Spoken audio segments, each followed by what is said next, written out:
Here's a little update video on my 99 SI. It's been almost a year since I last posted. We were going for boosted, ran into a lot of problems. That's still the main goal, but it's on hold right now. We're rebuilding the engine, everything. A little run by on what I got on the inside. This is the inlet temp, outlet temp of the coolant, and my Y band. I am at 200,436 miles right now. New Pioneer head unit, short shifter. Nothing too fancy on the inside.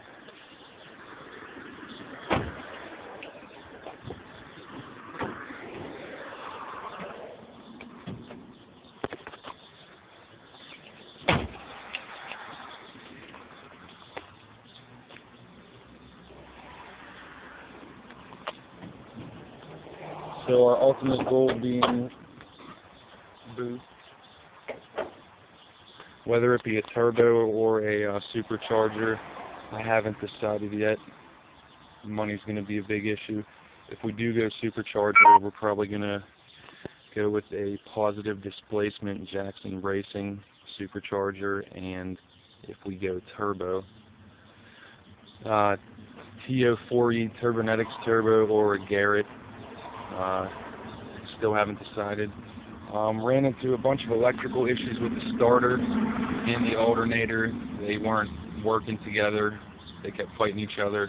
Still having some issues, but besides that, things are going okay. The inside is going to get completely rebuilt. Internals, low compression, Wesco pistons, 9-to-1 compression, Eagle H-beam rods, an Eagle crank, and all this is going to be stock size. I'm not overboring the sleeves. They're going to still be at the original 81 millimeter. We're going to do a complete rebuild on the valve train. It's going to be all skunk 2 valves, springs, retainers, guides. We're going to go skunk 2 cams, cam gears.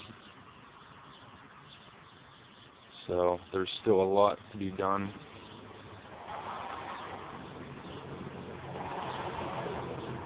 But we're getting there. A lot better than what it looked like when I bought it. This thing was bone dry stock when I got it. Some upgrades I have done right now. The things that are going to stay on the car once it becomes boosted. I have an AEM high flow fuel rail, fuel pressure gauge. This gauge was optional to go up on top of the fuel filter. I thought it would be a lot more realistic to have it on the fuel rail, so I know what the actual pressure is of the fuel going into the injectors, not the fuel coming out of the filter, because it hits a regulator there, and then here they work together based off of the pressure, which is a vacuum reading at this point. But we do have a Skunk Pro Series intake manifold, a Skunk Alpha Series 66 millimeter throttle body. Obviously, if I do go down the supercharger route, this is no longer going to be in, because the Jackson Racing supercharger is in itself an intake manifold and supercharger in one.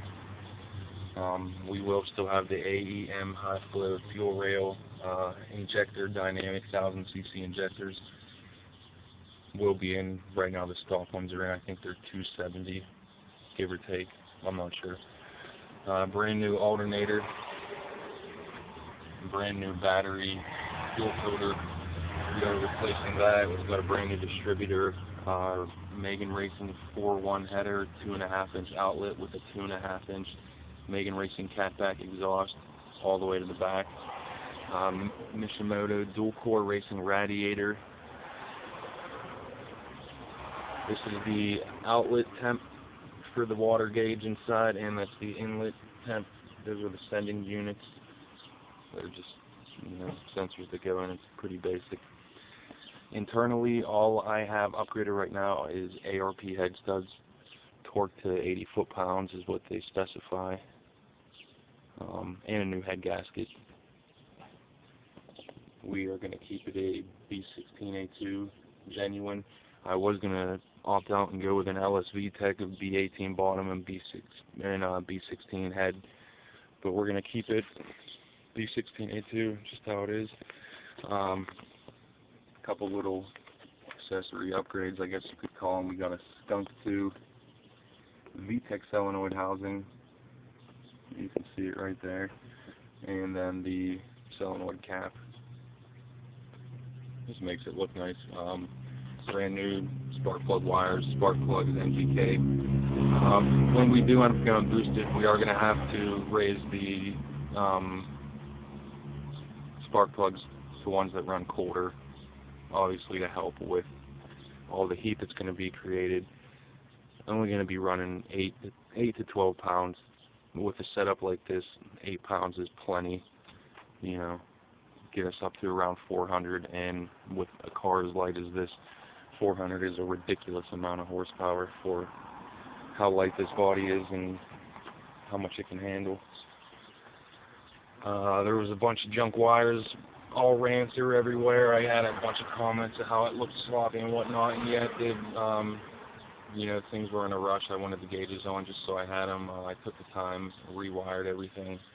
I am changing this blue conduit to black because I think it looks pretty stupid right now. But all the wires are coming power out of the battery into here, and we have a 3-amp fuse hooked up, and then the power wire is going all the way back down there. You can see them coming out of there a little bit, and those go to the gauges. So that's pretty much it. Jackson Racing Supercharger or Garrett or Turbonex Turbo. Brand new internals. A lot of work. A lot of work. It's going to be really nice when it's done.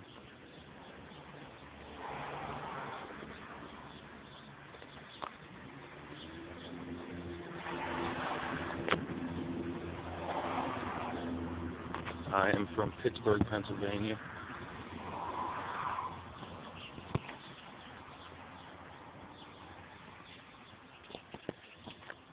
Don't have a lot of people out in this area that are into this type of stuff. A couple friends.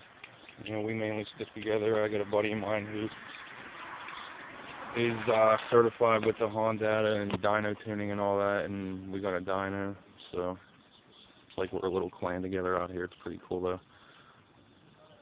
It's a good hobby to have. There you have it. That's the update on my 99 SI.